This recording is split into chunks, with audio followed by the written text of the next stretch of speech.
खेळ ते संपत आले, पण समोरचं कोण नाचायला अजून येतच नाहीये. त्यामुळे हे चर्चा करायची आहे. दररोज किमान 10 गाव खळा बैठकाच्या माध्यमातून मी काल संपवल्या.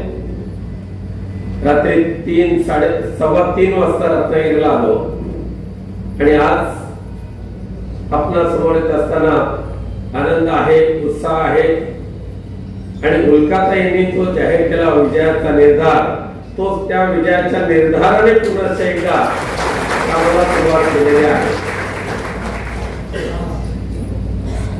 दुर्दैवाने राणीबाग विकृती या लोकसभेच्या निवडणुकीच्या निमित्ताने या भागामध्ये येण्याची शक्यता नाकारता येत नाही. गेल्या महिन्यातच चिपळूणमध्ये भास्करराव जाधवांच्या कार्यालयाच्या समोर जो काय हेडोस घातला होता आणि त्यानंतर गुहागर मध्ये गेल्यानंतर वाणिकी विकृती हा प्रश्न पडला सर्व महाराष्ट्राला. विकृती कशी बाहेर पडते ते त्या गुहागरच्या सभेतून दाखवून दिलं. आज प्रथमतः खुलासा करतोय माननीय भास्करराव जाधव हे शिवसेनेचे स्टार प्रचारक असल्यामुळे, शिवसेना नेते असल्यामुळे त्यांच्यावर पूर्व विदर्भाची जबाबदारी दिलेली आहे आणि पूर्व विदर्भाच्या निवडणुकीच्या कामाला सुरुवात झाली आणि म्हणून तिथल्या प्रचार सभांचा कार्यक्रम संपूर्ण पूर्व विदर्भ, नागपूर, रामटेक ते वर्धा, गोंदिया, गडचिरोली हा संपूर्ण पूर्व विदर्भाचा दौरा हा त्यांनी घेतला असल्यामुळे ते आजच्या या मीटिंगला येऊ शकले नाही. पण कदाचित जे कोकणात, दक्षिण म्हणजे सिंधुदुर्गचे किल्ले बिल्ले आले तर ते बोलला बघा भास्करराव आले नाही, बघा भास्कररावांनी बहिष्कार टाकला. अरे येणारो काल परवापर्यंत भास्कररावांना शिव्या देणारे तुम्ही आणि भास्कररावांनी पंचनामा करायला तुमची सुरुवात झाल्यानंतर पळत्या शेपूट घालून पळालेले तुम्ही कणकवलीमध्ये, तुम्हाला भास्कररावांवर बोलायचं काय अधिकार? सध्या काय चाललेलं आहे? सकाळी उठा किंवा मध्यरात्री उठा, टीव्ही लावा, नमो नमो नमो, बाकी काही मिळतच नाही. 2 कोटी मध्ये घर देणार. उपस्थित असलेले सरपंचांनी सांगावं या वर्षी 1 किंवा 2 पेक्षा जास्त घरं आली का? जुमलेबाजी, फसवेफसवी. अन्न सुरक्षा कायद्याचा उल्लेख केला, उल्काताई खरं आहे तुम्ही. ही अन्न सुरक्षा कायदा किंवा आपल्याला जे मोफत तांदूळ आणि गहू मिळतंय ही नरेंद्र मोदींची मेहरबानी नाही आहे. सर्वप्रथम जय जवान जय किसान ही घोषणा दिली लाल बहादूर शास्त्री पंतप्रधानांनी आणि म्हणून किसानांचा सन्मान त्यानंतर करायचं ठरवलं आपल्या शरद पवार साहेबांनी. स्वामीनाथन आयोगाची स्थापना केवळ आणि केवळ शरद पवार साहेबांच्या माध्यमातून झाली आणि कॅबिनेट मध्ये ठराव या आयोग मंजूर करून घेतला आणि महागाईच्या नावाने ओरडणाऱ्या भारतीय जनता पक्षाने, शेतकऱ्यांच्या नावाने गळा काढणाऱ्या भाजपाच्या नेत्यांनी आज शेतकऱ्यांची अवस्था काय करून ठेवली. ठीक आहे, तांदूळ देते तुम्ही, सर्वोच्च न्यायालयाने आदेश दिले, मोदी साहेबांनी नाही दिले.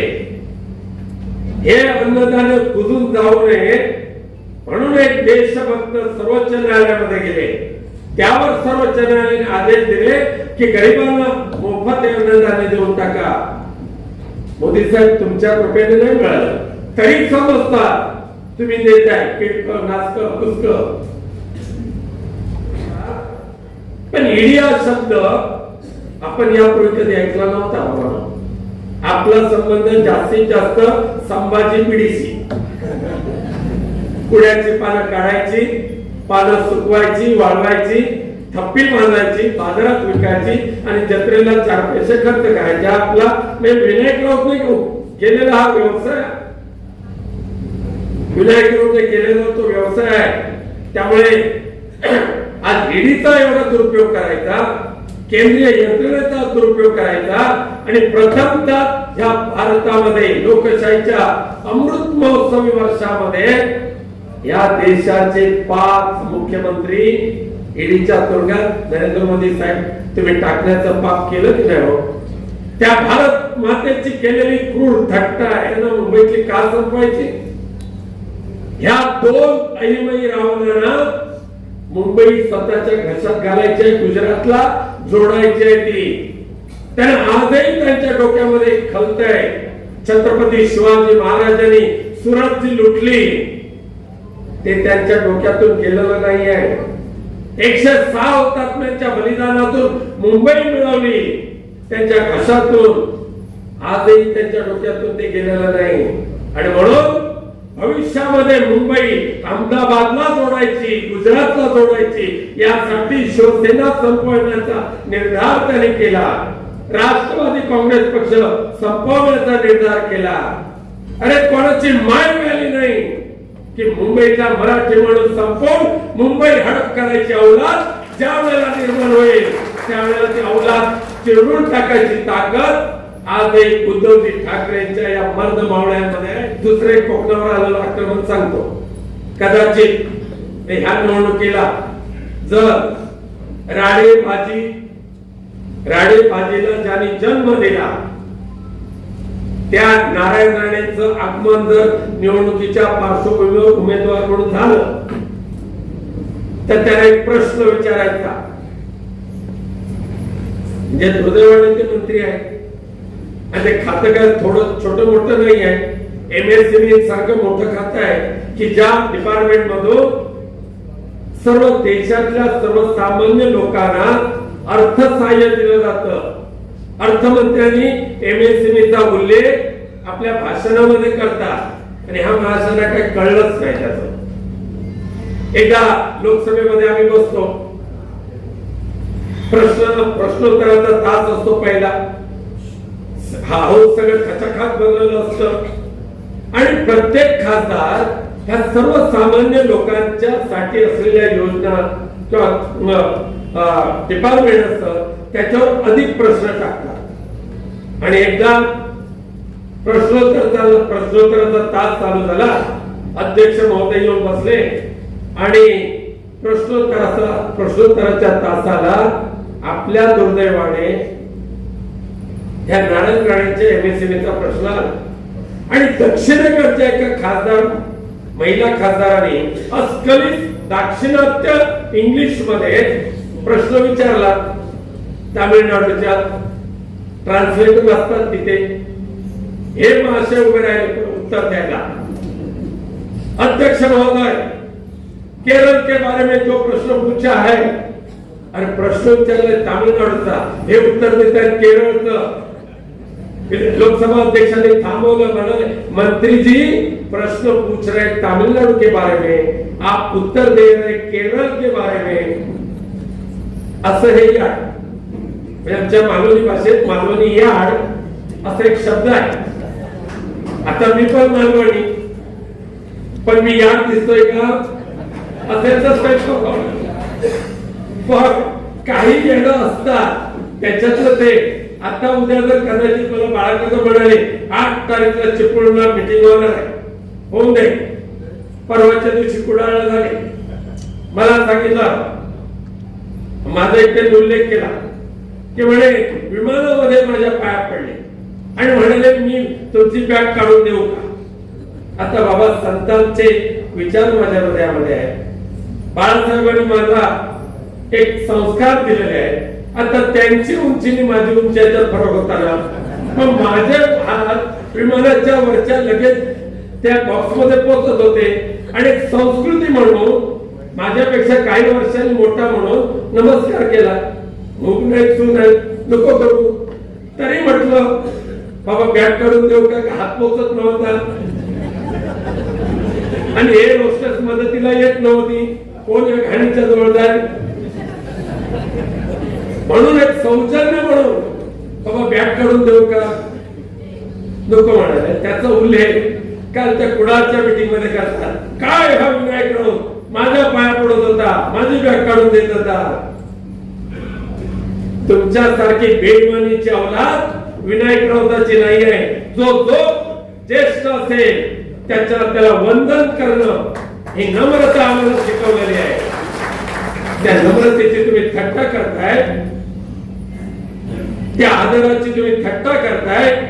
पण ज्या दिवशी राणेबाज विकृती नारायण राणेच्या माध्यमातून जर या ठिकाणी आली, 2 वेळेला धडा शिकवला आपण त्यांना, आणि त्याच्या पुढे टिल्ल्या आणखी वेगळेच आहे. तो एक जो आहे ना गुहागर मध्ये घाण उकलेला, त्याने आणखी मला काय भाषण करून सांगितलं की विनायकराव उचल्याला आम्ही 2 हार्मोनियम देणार आहे आणि त्याला सांगणार भजनच करत आहे. या भजनवाला काय कामधंदा नसतो म्हणून त्याला आम्ही हार्मोनियम देणार. ही विनायकरावचा अभिमान आहे. हार्मोनियम वाजवता येतं, पंढरीच्या पांडुरंगाचा अभंग गायला येतो, इतर ते चांगलं ऐकतात.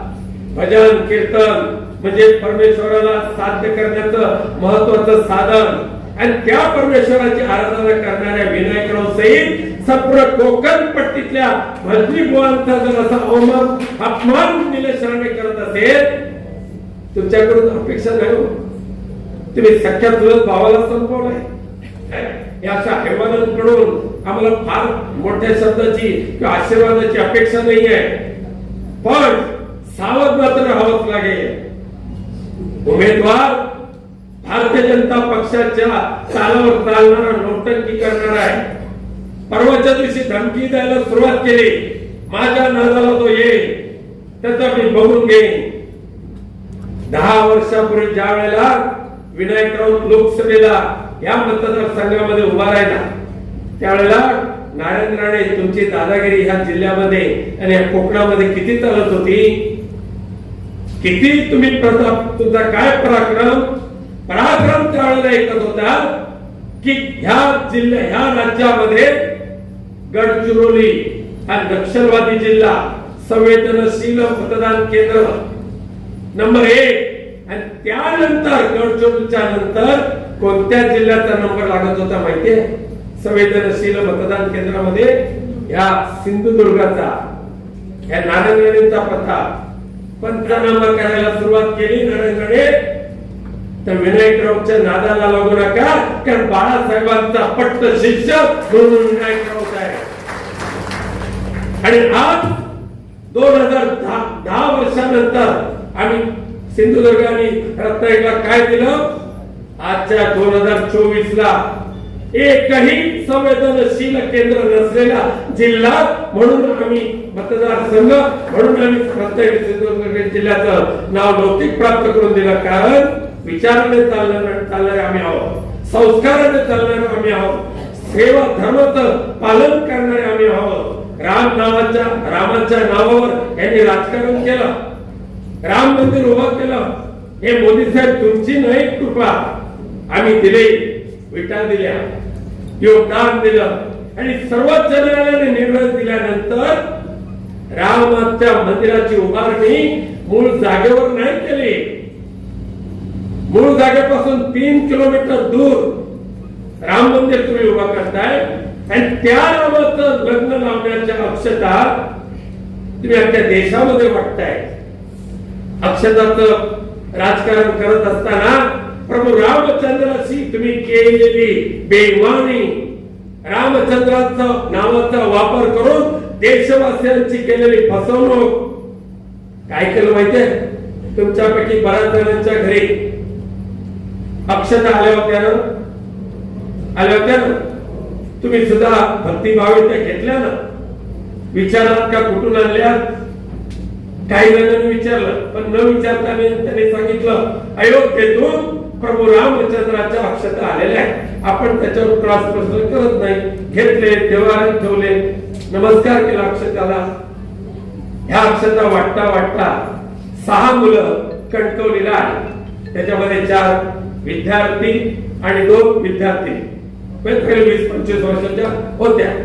त्याच्यातली एक मुलगी नेमकी आमच्या आमदार वैभव नाईकांची क्लासमेट. चहा वगैरे पाजून झाल्यानंतर बाहेर जाताना वैभव नाईकांनी त्याला बोलून घेतलं, आणि सांगितलं रामाची शपथ घेऊन सांग या अक्षता नेमक्या कुठून आल्या. या मुलीने सांगितलं माझं नाव सांगू नको, पण कणकवलीतल्या कानेकरांच्या दुकानातून 500 किलो अक्षता घेतल्या, 10 किलो गुलाब घेतला, 5 किलो हळद घेतली आणि तिथे त्या अक्षता तयार केल्या. त्या अक्षता आम्ही तरी स्वीकारलो. परंतु रामाच्या नावावर तुम्ही धंदा करताय, रामाच्या नावावर तुम्ही फसवणूक करताय.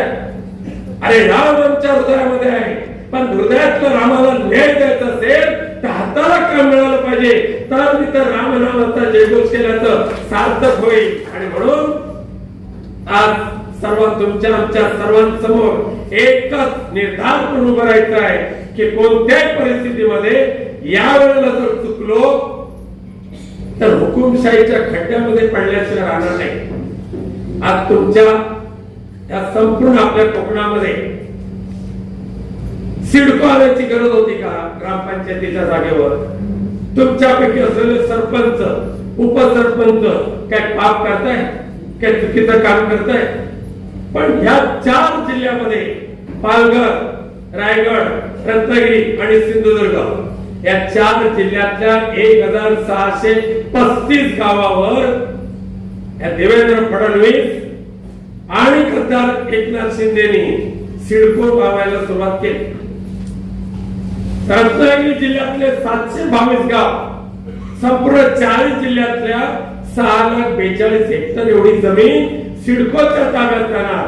ग्रामपंचायतीच्या सरपंचांना फक्त जन्म मृत्यू देण्याचा अधिकार, दाखला देण्याचा अधिकार, बाकी सगळं अधिकार हे सिडकोच्या ताब्यात. आणि मग आता खेरडी घ्या, शिरगाव घ्या, इथे जर सिडको आली तर ते काय करणार?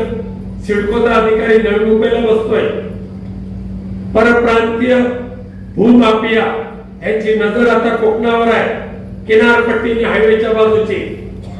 या सगळ्या भूमाफियांना आपलं बस्तान ठोकण्यासाठी आपल्या गावातली जमीन हडप करायची आहे. चिपळूण तालुक्यातले 25 गाव आहे. 4 मार्च 2024 ला GR निघाला आणि 1635 गावावर सिडको टाकून ग्रामपंचायतीच्या ऐवजी सिडकोचा कारभार चालू करायचा. सिडकोचे डीसी रूल येणार, सिडकोचं रिझर्वेशन येणार आणि तुमच्या पूर्वजांनी तुमच्यासाठी, तुमच्या भविष्याच्या पिढीसाठी ठेवलेली जमीन सिडको स्वतःच्या ताब्यात घेणार, तुमचा अधिकार संपुष्टात येणार. आता सिडकोला विरोध करायचं काम कॅबिनेटमध्ये कोकणच्या मंत्र्यांनी करायला पाहिजे होतं, पण सत्तेचे लाचार गप्प बसले. पण विनायक राऊत गप्प बसलेला नाहीये, अजिबात नाही. पहिल्या प्रथम विनायक राऊत आणि रमेशभाई कदम या सर्व मंडळींनी या सिडकोच्या आक्रमणाला आपण विरोध केलेला आहे आणि भविष्यामध्ये सुद्धा विरोध करावाच लागेल. नवी मुंबई लुटली सिडकोने आणि सिडको एक व्यापारी संस्था आहे. आपल्या ग्रामपंचायती म्हणजे लोकशाहीचा पहिला तो पाया आहे. नारायण रेड्डीला कधी विचारा बाबा सिडको आले तर तुम्हाला माहिती आहे का? कोणी आणलं?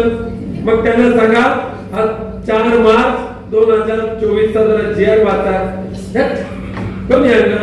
आता बोलतील नंतर विनायक राऊत काय त्याची लायकी, काय त्याची अवकात? होय, देशाच्या संसदेमध्ये अवकात ह्या असंसदीय शब्दाचा वापर एकमेव मंत्र्याने केला. त्या थोर मंत्र्याचं नाव नारायण राणे. म्हणजे मी असं म्हणत नाही अकलेचे दिवाळी निघाले आहे, असं मी म्हणत नाही. परंतु संत तुकोबा महाराजांनी सांगितलेलं आहे निंदकाचे घर असावे शेजारी, पण तो निंदक नारायण सारखा असता कामाने, निलेश सारखा असता कामाने आणि दुसरा टिल्ला तो दररोज मुकायचंच काम करतो, बाकी पुढे काय नाही. अरे ज्याची लाचारी करताय ना ती लाचारी तरी प्रामाणिकपणे करा, परंतु त्याबरोबर आपल्या कोकणला उद्ध्वस्त करण्याचा जर पाप जर तुमच्या माध्यमातून होत असेल ते कोकणी जनता स्वामी बने, ही कोकणी जनता सुसंस्कारित आहे अशा गद्दारांचा बिमोड करायचा आणि मशालीचा स्वीकार करायचा हा निर्धार करून तुम्ही उठलेला. सर्वांना शुभेच्छा. जय हिंद, जय महाराष्ट्र.